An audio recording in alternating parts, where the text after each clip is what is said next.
ఇప్పుడు దాల్చా మనము దాల్చా చేస్తున్నాము. దాల్చా ఆంధ్ర స్టైల్లో దాల్చా చేస్తున్నాము. ముస్లిమ్స్ చేస్తారు, హిందువులు చేస్తారు, అంత రకరకాలుగా దాల్చాలు చేస్తారు. కానీ వాటన్నిటికి భిన్నంగా మన దాల్చా స్పెషల్గా ఉంటుంది. మటన్లోకి కానీ, పలావ్లోకి కానీ, బిర్యానీలోకి కానీ, అన్నంలోకి కానీ, దేంట్లో తిన్నా కానీ కడిగిపోయేటట్టు ఉండాలి దాల్చా. అంత అద్భుతంగా చేస్తున్నాం చూడండి. దాంట్లోకి మనం ఒక సొరకాయ తీసుకున్నాము. ఆ సొరకాయను ముందు ముక్కలు ముక్కలుగా కట్ చేసి పెట్టుకుందాం.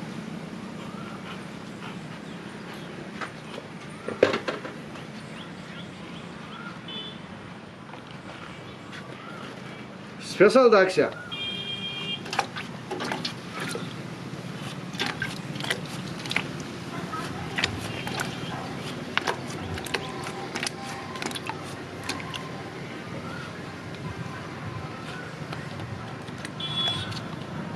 మన షెడ్డులో పండిన వంకాయలు, తాజా వంకాయలు, ఒక 4 వంకాయలు తీసుకొని కోసుకుంటున్నాము. చూడండి,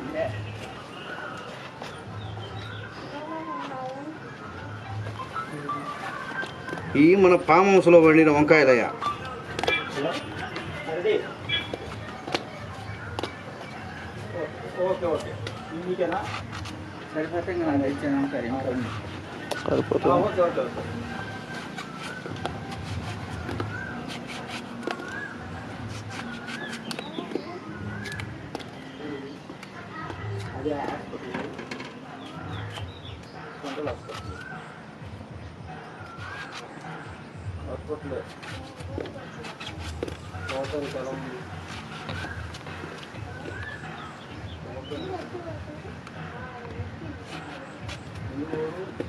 స్టైల్లో దాల్చా మన స్పెషల్లోకి ఒక 100 గ్రాములు నూనె తీసుకున్నాము.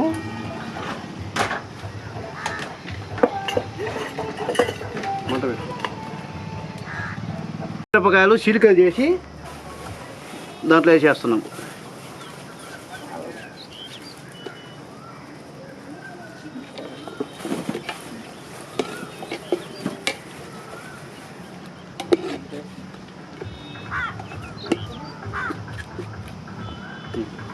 రెండు చెంచాల పసుపు,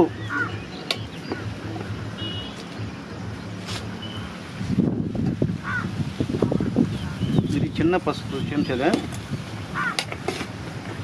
కొంచెం అంత బెల్లం కావాలి.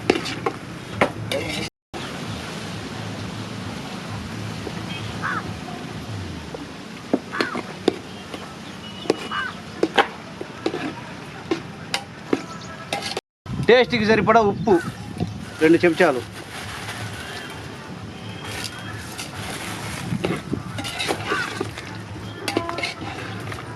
అలాగే టమాటా ముక్కలు,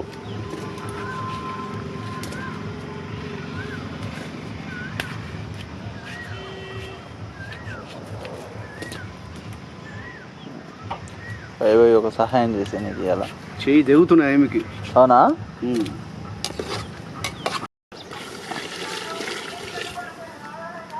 ఏం నీళ్ళు? 2 ఉల్లిపాయలు ముక్కలు కట్ చేసుకొని వేస్తున్నాం.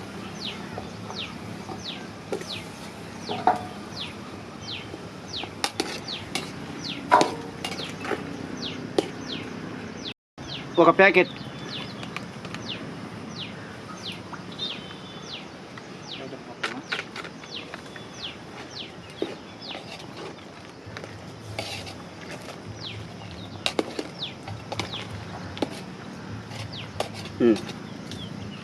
శనగబేలు ఉడకబెట్టుకొని మెత్తగా మిక్సీ పట్టుకున్నాము. 150 గ్రాములు చింతపండు నానబెట్టుకొని మెత్తగా పిసుక్కోవాలి.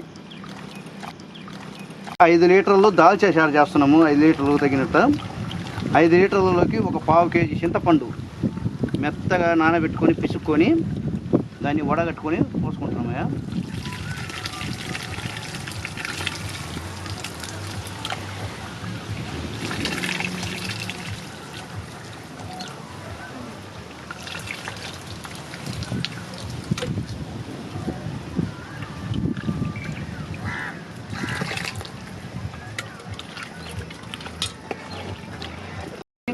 ఒక 1/2 కిలో శనగబేలు నానబెట్టుకొని ఉడకబెట్టి మెత్తగా మిక్సీ పట్టుకొని వేసి పోస్తున్నాము.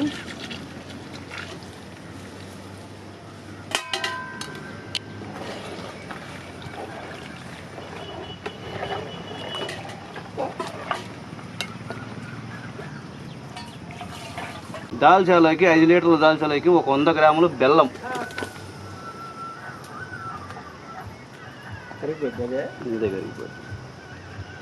దంచి పెట్టుకున్న ధనియాల పొడి,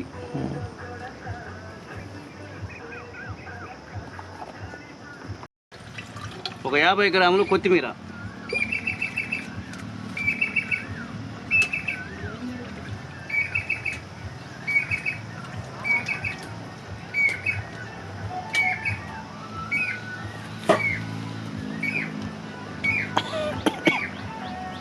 దాల్చి అయిపోయినట్టే ఎంతో తాజాగా ఎంతో టేస్టీగా సూపర్ టేస్టీతో మన ఆంధ్ర స్పెషల్ దాల్చా మేము ముందుకు తీసుకొచ్చిన ఈరోజు. నేను చెప్పిన విధానంగా చేయండి. మనం ఒక్కసారి చెప్తా వినండి. ముందు ఒక 1/2 కిలో శనగబేలు తీసుకోండి. 1/2 కిలో శనగబేలకు ఒక 1/4 కిలో వంకాయ, ఒక చిన్న సైజు సొరకాయ అవి కూడా తీసుకోండి. అల్లం వెల్లుల్లి పేస్టు ఒక 50 గ్రాములు తెల్లబాయలు, ఒక 50 గ్రాములు అల్లం వెల్లుల్లి బాగా ముద్ద చేసి పెట్టుకోండి. అలాగే దాల్చాని శనగబేలు బాగా ఉడకబెట్టుకొని మెత్తగా మిక్సీ పట్టిన తర్వాత ముందు నూనె పోసి ఒక 100 గ్రాములు నూనె పోసి కాసిన తాలింపు గింజలు 2 ఉట్టి మిరగాయలు కొద్ది కరివేపాకు వేసుకొని వేగిన తర్వాత అల్లం వెల్లుల్లి పేస్ట్ వేసి బాగా కలగబెట్టి తర్వాత కొంచెం నీళ్లు పోసుకొని ఆ నీళ్ళల్లో ఈ ముక్కలు వంకాయ ముక్కలు సొరకాయ ముక్కలు వేసుకొని బాగా ఉడికించిన తర్వాత 2 టమాటకాయలు వేసుకొని బాగా ఉడికిన తర్వాత ఒక 1/4 కిలో చింతపండు, దానికి సరిపడే చింతపండు కొద్దిగా పులుపులుగానే ఉండాలా. చింతపండు పిసికిపోసిన తర్వాత బాగా ముక్కలన్నీ ఉడికిన తర్వాత నీళ్ళు పోసుకొని లాస్ట్లో ఈ శనగపాలు మనం మిక్సీ పట్టుకున్నది అది పోసుకోవటము, కొంచెం ధనియాల పొడి, కొత్తిమీర, అంత బెల్లము, టేస్ట్కి సరిపడే ఉప్పు, పసుపు ఇవన్నీ వేసుకొని దాల్చాన్ని దించేసుకోవటమే. సింపుల్గా పద్ధతిలో ఎంతో రుచికరమైన మన ఆంధ్ర స్టైల్ దాల్చా సూపర్ టేస్టీతో చూడండి. వంకాయ ముక్కలు, సొరకాయ ముక్కలు, టమాటా ముక్కలు ఎలా ఉన్నాయో అచ్చం అలాగే ఉండిపోయినాయి. ఒక్కసారి దీన్ని టేస్ట్ చూసుకుందాం. ఆహా, అద్భుతం. అబ్బబ్బబ్బబ్బబ్బా, ఆహా, ఏదైనా దాల్చానే. ఇది సంగట్లో కూడా తినొచ్చాయా ఈ దాల్చా, అంత అద్భుతంగా ఉంటుంది. ఇప్పుడు దాల్చా పని అయిపోయింది, మనం దించేసుకుందాం, పక్కన పెట్టుకుందాం.